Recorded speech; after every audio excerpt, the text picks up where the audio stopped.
Good evening, good morning, good afternoon, wherever you may be in the world who watch these weekly recordings. My name is Don Oshman, Editor-in-Chief of HideNet Publications, and today is Sunday, July 9th.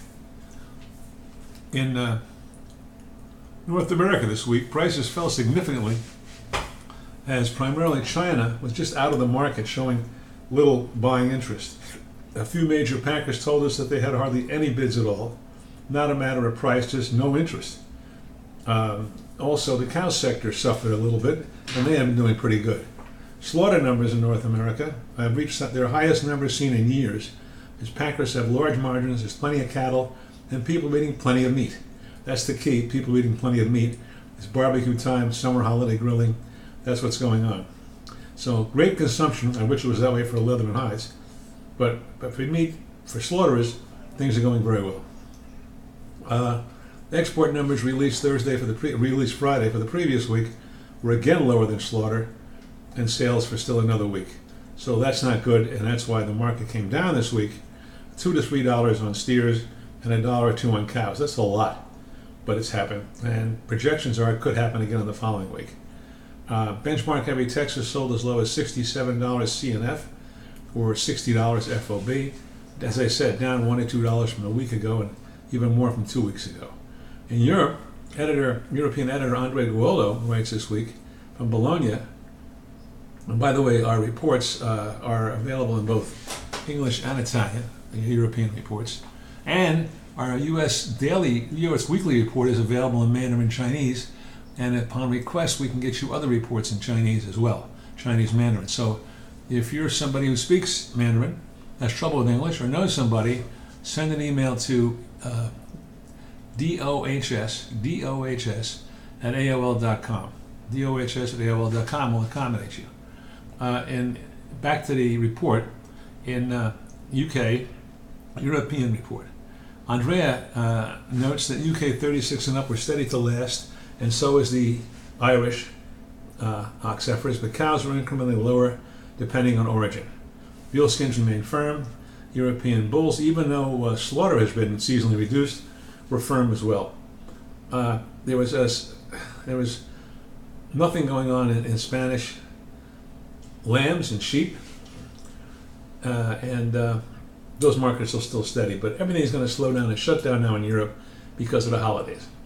Unlike America, when people take a holiday, they take a holiday. They don't keep checking their offices, which are closed.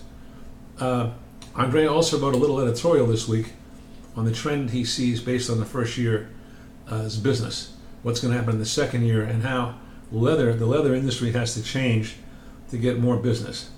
And it won't be long before the whole trade moves to Shanghai for ACLE, where HideNet and APLF are putting on a forum, interestingly enough, about sustainability and about what the markets expect for automotive leather, for footwear leather. We'll have experts speaking at that forum as well. Send an email to dohs at aol.com and you can get that information as well. That's what I was going to tell you about that. In Latin America, Ronald Guo reports from Novo Hamburgo that the fresh green price is down about 10 cents, which is pretty good if you're a tanner. But still, they can't get over $1.15 for TR1 CFR. They're asking $1.18, they'll take $1.17, but they have to take $1.15. And even then, business is not terrific because of the European holidays. And I just reported, I think I wrote it someplace, well, here it is, that we heard from China this week, that two of the largest upholstery tanners, that's for automotive and for upholstery, the largest buyers of Brazilian wet blue were out of the market this week, or 2 weeks. And one of the buyers visited Brazil recently and didn't buy anything. That's what's going on with that. So to get $1.15 is not as interesting. It's not easy for Brazilian tanners. There was a Francal held this week, and nothing earth-shaking happened in Brazil. On the plus side, it's the trade in the tanning industry, and the associations are hopeful that they'll see a 4% increase in business in this year yet, but I don't think we're going to see it the way it's starting out.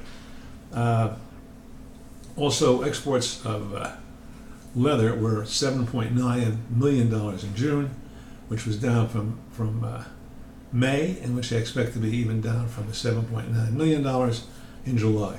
Albeit it is the season. It's the slow season, so all this information has to be taken with a grain of salt. Also, all of this information has to be taken as a teaser, as just give you an idea what's going on, in spite of my terrible delivery. To find out what really is going on, I write better than I can speak, and my other people or other associates write better than I can speak. Please go to HideNet.com and get a free trial, because the information you can get from our reports can make you money. And isn't that why you're in business? Thanks for watching. We'll see you next week. Bye.